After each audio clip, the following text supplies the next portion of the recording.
Dobrý deň, vítajte pri mojom triku objavenie divákovej karty štvorlistky. Najprv pred trikom si musíme vybrať obidvoch žolíkov a dať ich preč. Teraz budeme vyskladávať 4 karty po 4 stĺpcoch.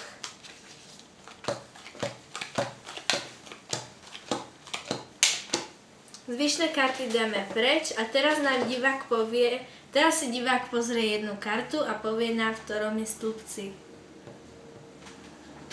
Zoberieme karty.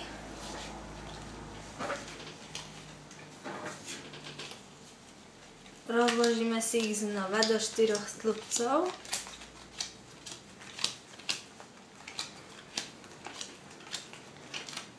Tak, v ktorom je stĺpci? Dobre, zoberieme karty.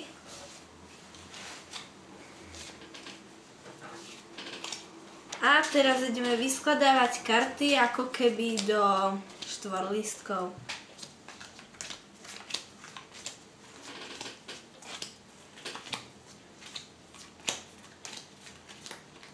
Teraz nám divák ukáže 2 štvorlistky. Tieto 2 dáme preč. Ukáže nám jeden štvorlistok. Dáme ho preč.